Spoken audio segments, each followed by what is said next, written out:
Good morning, good evening, good afternoon, wherever you are and whatever time it is, wherever you are. I hope you're doing well. I hope you're safe and you're staying healthy and hopefully happy as well.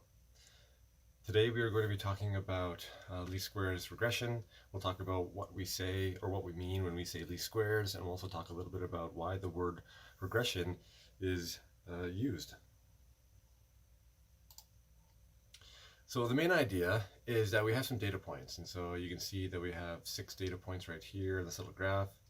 And the first thing that we can kind of do is, if we want some sort of model or representation of that data in the form of an equation or a formula, well, we can actually start off by doing something what's called interpolation. Effectively, it's a curve that goes through exactly every single point.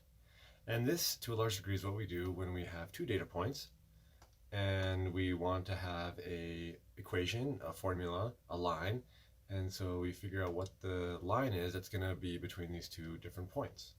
If it's 2 points, well, then usually it's sufficient to have a first order polynomial.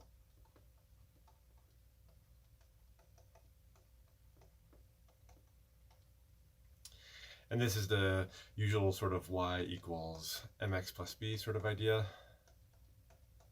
And so as a result, we're going to have a line or a curve, and it'll be perfectly interpolated. So if we have 6 points, well, we can actually perfectly interpolate it with a 5th order polynomial. Effectively, it's going to be y equals b plus mx plus something else x squared plus so on and so forth, all the way up to x to the 5th.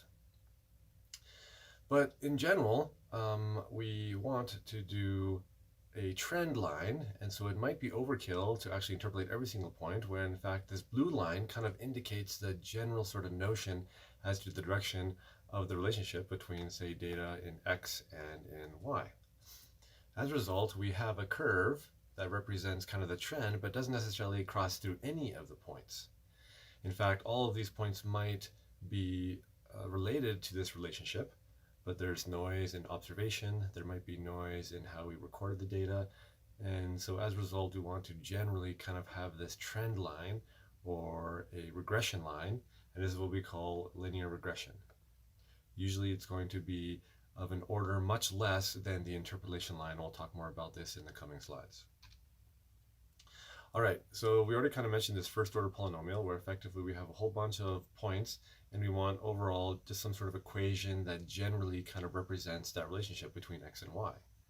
But we can always have a regression line that's of higher order. So for example, right here we have a second order polynomial, the same data points, but now we want to represent it with some sort of quadratic function, some sort of second order polynomial. Same sort of thing with third order polynomial and a fourth order polynomial. Of course, higher order regressions are possible, but they do not always give better representations of the trend. So for example, you can start to see potentially some overfitting. Okay, and so the idea then is that we want some sort of polynomial that is just complicated enough to represent the data, but not too complicated so that it starts to overfit it. And generally, we use plotting of the data and the points together with the regression curve to kind of see if we're doing a good job of hitting the data or if we're overfitting. And in some cases, we'll just stick with the first or second order because that might be sufficient. So in terms of some review and some basic statistics, we need to know this discussion about the mean or the average. And so real quick, it's nothing more than kind of a measure of the center point. And so we use, at least for the data set for y, okay, all the data is yi, and so we're going to have n data points of yi. And if we sum up all those points and we divide by the number of those data points, well, then we're going to get the average. And we indicate a little bar on top of the y to represent the average of that data set. And over here is some C++ language in terms of how we can calculate the average if we were in C++. Well, with means usually comes standard deviations, and this is going to be a measure With means come standard deviations, and the standard deviation is a measure of the spread of the data points with respect to that mean point.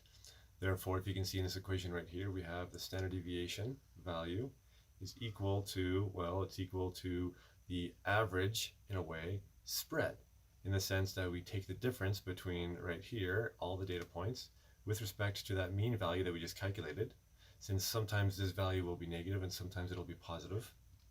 We want to square it. We sum up all those values, and then we take the square root that has been normalized by how many data points we have. And usually we have one less than the number of data points. Now, this equation, if you expand it out, results in this exact same one down here.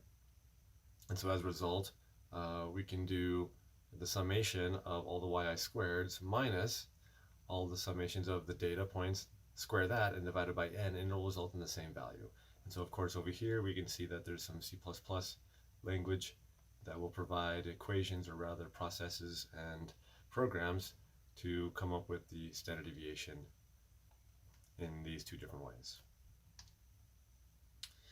All right, and so once we have kind of this mean value, let's say it's somewhere around 6.6, and then we've got a whole bunch of data points to the left and to the right of it, well, we can put all these data points in what's called a histogram. It provides a visual representation of the distribution, and it can kind of group these individual data points. Let's say there's 3 in this spot, and there's going to be 5 in this spot right here.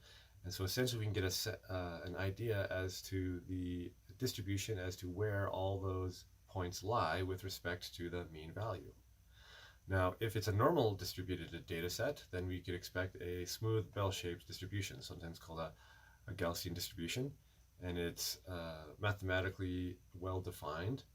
And in fact, if it is a normal distributed distribution, we know some characteristics such as 68% of the data is going to be found within one standard deviation. So if I say that this is my standard deviation to the left and to the right of my mean value, well, within that range right there is going to be 68% of all the data.